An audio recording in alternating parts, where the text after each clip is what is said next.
Halo Sobat Tekno, apa kabar kamu hari ini? Semoga kamu selalu sehat dan banyak rezeki. Di tangan Bang Tekno ini adalah Vivo Y15s, HP yang nggak sampai 2 juta. Kalau kamu nggak percaya, cek aja link di deskripsi video buat cek harga terupdate dari Vivo Y15s ini. Dan ini udah Bang Tekno pakai beberapa lama ya, dan Bang Tekno di sini mau share aja.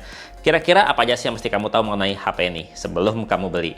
Dan bagian pertama adalah tentu aja di bagian desainnya yang Bang Tekno bilang ini menurut Bang Tekno ya, ini tuh udah berasa outstanding banget sob. Ya, untuk kelas HP di bawah harga 2 juta. Emang sih bodinya masih pakai bahan polikarbonat. Terus juga finishingnya dibikin pola-pola halus bergurat kayak sidik jari. Ya kayak HP-HP di bawah 2 jutaan lainnya. Tapi ini beda sob. Efek holografisnya cakep banget, udah kayak ombak di pantai. Bodinya juga berasa premium sob, nggak kayak HP yang di bawah 2 juta yang lainnya. Kalau ini tuh berasa lebih mahal sob di tangan. Bodinya juga berasa solid di genggaman. Dan walaupun udah punya baterai berkapasitas besar, tapi ini HP nggak berat di tangan. Dan tetap langsing tentunya.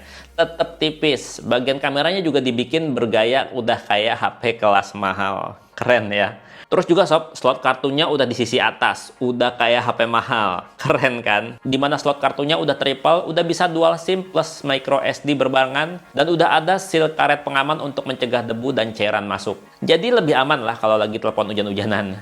Ya pokoknya untuk urusan body ini HP udah keren banget, udah berasa premium banget, pokoknya terbaik lah di kelas harga nggak sampai 2 juta. Nah, kalau untuk bagian layarnya, bagian depannya ini masih gaya biasa sih, karena masih pakai water drop notch, terus juga bagian bawahnya tuh masih tebal sob.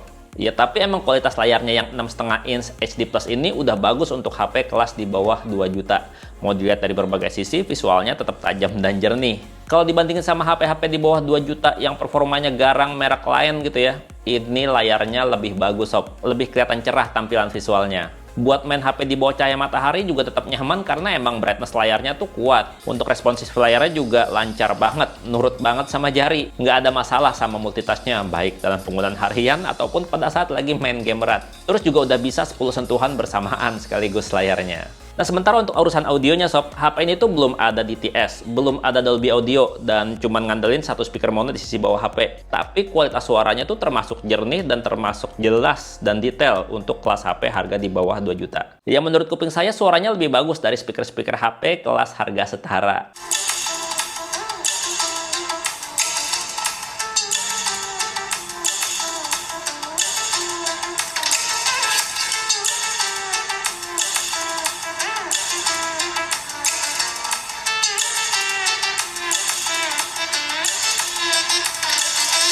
Nah, hal kedua yang mesti kamu tahu mengenai HP ini adalah ini sensor-sensornya tuh lengkap banget sob. Iya, walaupun belum ada NFC ya. Jadi HP ini tuh belum bisa yang namanya baca kartu e-money. Tapi kelengkapan sensor standar smartphone ada semua. Sensor cahaya untuk pencerahan layar otomatis, sensor magnetik buat fitur kompas, dan sensor gyroscope untuk virtual reality ada semua dan responsif semua. Gyroscope-nya juga enak banget buat main game COD mobile ataupun PUBG sob. Untuk sensor sidik jarinya juga ini udah kece, udah outstanding dibandingin HP-HP kelas harga setara. Udah pakai sensor yang jadi satu sama tombol power di samping kayak gini sob. Yang performanya tuh ajib cepet banget. Sekali tap langsung kunci kebuka. Nggak perlu dipencet, cukup disentuh aja. Dan kalau HP ini dijadiin penunjuk arah juga udah mantap banget. Karena GPS-nya tuh cepet dan akurat banget baca lokasi kita. Dan baca petanya jadi lebih enak. Karena udah ada fitur kompas yang bikin kita tuh tahu kita lagi menghadap ke arah mana tanpa harus jalan dulu. Dan hal ketiga yang mesti kamu tahu mengenai HP ini, Vivo Y15s. Dan hal ini adalah bagian yang bikin kau mendang-mending ya, males banget ngelirik HP ini.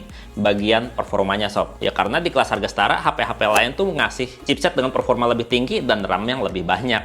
HP ini cuma ngasih prosesor Helio P35 dengan 3GB RAM. Dan sistem operasinya juga berbasis Android 11 Go Edition. Iya, kalau untuk performa multitasking harian mah udah cukup nyaman ya, udah enak dan udah asik. Kalau seandainya dijadiin HP utama sekalipun. Iya, tapi yang namanya kau mendang-mending itu senangnya main game. Dan HP ini kalau dipakai buat main game, ya kalau cuma main game Mobile Legends doang sih udah bisa jago pakai HP ini. Karena udah bisa mode high frame rate, walaupun grafisnya mentok di high aja ya, belum ultra. Dan saat main dengan setting grafis maksimal, terus bayangan diaktifin, masih lancar banget buat main.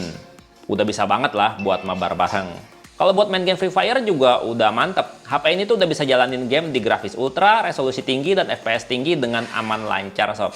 Kalau dapat buyah, udah nggak pakai susah. Ya, asal kamu jago ya. Nah, kalau buat main game yang berasa berat kayak PUBG Mobile, Genshin Impact, baru deh berasa bener sih kalau mending-mending. Karena HP ini tuh cuma sanggup buka game di setting grafis smooth medium dan balance medium aja. Belum bisa sampai frame rate high, apalagi ultra. Tapi kalau dipakai main dengan grafis minimal apa adanya, udah enak dan nyaman sih. Ada sih kadang drop frame, tapi masih nggak ganggu, masih enak banget buat dipakai main. Jadi kalau mau mabar buat ngejar chicken dinner udah bisa, asal mainnya bener. Buat main Genshin Impact, nyari di Play Store aja nggak ketemu sob. Artinya ini tuh performanya nggak support buat Genshin Impact. Ya secara hardware juga belum pantas buat main game yang super berat. Udah cukup ya bagian gaming. Sekarang bagian keempat yang bener-bener penting banget kalau milih HP, yaitu adalah daya tahan baterai. Dimana daya tahan baterainya yang 5000 mAh ini tuh udah berasa awet sob. Kalau untuk penggunaan normal itu selalu lebih dari sehari, bahkan kadang sampai 2 hari. Dan waktu saya tes dalam ruangan terkoneksi jaringan WiFi, kalau buat nonton YouTube 720p sejam baterainya cuma habis 3-4% aja. Terus kalau buat main PUBG grafis apa adanya sejam juga cuma habis 8% doang. Awet banget nggak tuh? Jadinya kalau kita udah pakai selama sejam buat main game, terus sejam buat nonton YouTube, sisa baterainya tuh masih banyak, bisa tahan seharian, bahkan 2 hari baru mau minta di charge. Ya sementara untuk ngecharge-nya aja sih, yang saya saranin ngecharge-nya pada malam hari. Karena HP ini tuh cuman bisa ngecas, cuma mampu 10 watt aja sob. Jadi ngisinya pasti nggak cepat. Yang waktu saya pantau sob, kalau ngecas pakai charger bawaan setengah jam baru keisi 20%. Kalau ngecas sejam masih di 36% dan butuh waktu sekitar 3 jam lebih kalau mau ngisi 100% penuh. Ya nggak lambat-lambat banget ya, masih tergolong wajar untuk kelas HP harga di bawah 2 juta. Banyak yang masih kayak gini. Ya sayangnya sob, konektor chargernya ini tuh masih micro USB. Jadi kalau ngecharge, kamu mesti bener-bener lihat, nggak boleh kebalik-balik colokannya. Nggak kayak USB-C. Dan hal kelima sob, yang mesti kamu tahu mengenai Vivo Y15s ini adalah di bagian tangkapan kameranya. Di mana kamera depannya masih 8 megapiksel dengan aperture f2.0, sementara kamera belakangnya cuma 2, di 13 megapiksel dengan aperture f2.2, dan satu lagi adalah kamera makro 2 megapiksel. Kenapa sob? Cuma dual kamera. Ya HP-HP lain di kelas harga segini juga banyak emang yang triple kamera, tapi cuma 2 doang kan yang bisa dipakai. Yang satunya cuma efek bokeh aja. Ini dual kamera tapi bisa efek bokeh juga. Dua-duanya bisa buat foto-foto. Ya untuk fitur-fitur kameranya sih yang nggak banyak. Belum ada mode kamera malam, terus juga belum ada mode slow-mo. Untungnya aja nih, mode Pro-nya punya pengaturan yang komplit banget. Bisa lah dipakai buat foto trail light gitu. Hasil foto-foto selfie-nya tentu aja udah bagus, walaupun ukuran megapikselnya cuma 8 megapiksel aja. Ya karena yang namanya Vivo emang HP jago selfie, jadi hasilnya detail dan jernih. Fitur HDR-nya tuh bisa nampilin detail yang cukup untuk background yang overbright. Udah cakep lah pokoknya.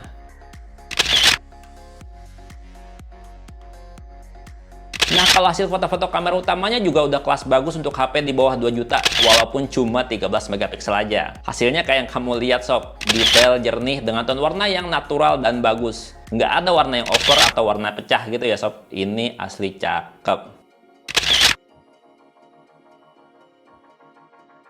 Untuk foto-foto mode potret juga efek bokehnya tuh berasa rapi dan cukup kelihatan alami. Udah cakep dan nggak berantakan blur latarnya. Nah, kalau untuk mode makro kayak gini sob, hasilnya bagus dan detail. Yang penting saat ngambil foto di kondisi terang dan jarak kamera ke objek foto tuh pas biar hasil fotonya fokus. Nah, karena belum ada mode malam, untuk foto-foto di malam hari hasilnya kayak gini sob. Untuk bagian-bagian terang lampu tuh detailnya berasa kurang. Tapi udah lumayan bagus hasilnya. Ya emang sih kameranya ya sob, kalau buat foto-foto baik kamera depan maupun kamera belakangnya ini tuh udah berasa juara sob untuk kelas harganya. Cuman masalahnya adalah di bagian perekaman videonya, karena untuk kamera depan dan belakangnya belum ada stabilisasi. Jadi kalau dipakai buat rekam sambil jalan tuh masih agak berguncang. Kayak gini sob. Gini nih sob, hasil rekaman video menggunakan kamera depan. Ini mentoknya di Full HD aja, dan seperti yang kamu lihat, ini masih berguncang ya, karena emang belum ada option stabilisasi gitu. Belum ada settingan stabilisasi sama sekali. Dan emang masih getar sih. Kalau untuk kamera belakangnya, kita cobain yuk. Untuk rekaman video kamera belakang ternyata juga masih sama ya sob. Masih agak berguncang kalau misalkan kita jalan. Ini saya pegang pakai 2 tangan. Jadi lebih stabil daripada tadi yang waktu pakai kamera depan cuma 1 tangan aja. Tapi tetap aja kelihatan berguncang kan sob pas lagi jalan kayak gini. Nah, kalau untuk masalah fokusnya kayak gimana, kita cobain ya. Untuk fokusnya dia udah bisa pindah, tapi dia nggak terlalu cepet ya pindahnya. Ada penyesuaian sedikit. pindahnya tuh slowly, tapi udah lumayan bagus sih. Kalau dilihat detailnya cakep. Dan Vivo Y15s ini tuh pakai VantageOS 11 tapi masih berbasis Android 11 Go Edition. Jadinya karena Go Edition ya, banyak fitur-fitur yang nggak ada di HP ini. Ya kalau untuk UI-nya sendiri tuh berasa ringan dan lancar ya. Pokoknya enak lah untuk penggunaan harian. Kalau kamu suka dengerin FM radio, di HP ini masih ada, tapi butuh earphone untuk bisa dengerin FM radio karena belum punya internal FM antena. Kalau suka ganti-ganti tema, ganti-ganti wallpaper atau font tulisan juga masih ada Theme Store bawaan yang isinya banyak, tapi rata-rata mesti bayar. Dan seperti yang saya bilang tadi, fiturnya nggak banyak sob. Nggak ada fitur asik khas HP-HP Android kayak clone app, smart bar, tapi masih ada fitur smart capture-nya Vivo yang bikin gampang kalau mau screen recording. Ya kesimpulannya untuk Vivo Y15s ini yang kelas harganya nggak sampai 2 juta, ya untuk performa ya sob, ini tuh berasa biasa aja. Pokoknya berasa mahal lah buat kaum mendang-mending. Tapi sob, kualitas bodinya, layarnya, kameranya, terus konsumsi daya baterainya juga udah di atas rata-rata HP kelas harga setara sob. Jadi pokoknya berasa banget berkualitas, walaupun performanya berasa terbatas. Iya HP merek lain di kelas harga segini tuh emang banyak yang lebih kenceng, tapi urusan build quality, urusan kualitas ini tuh berasa juara sob. Jarang banget HP di bawah 2 juta yang punya build quality kayak gini. Ya pokoknya segitu aja sih pendapat Bang Tento mengenai HP ini, Vivo Y15s. Kalau menurut kamu gimana sob? Komentar. Dan Bang Tento pamit, sampai jumpa di video berikutnya. Bye-bye. Asli, nggak sampai 2 juta, juara.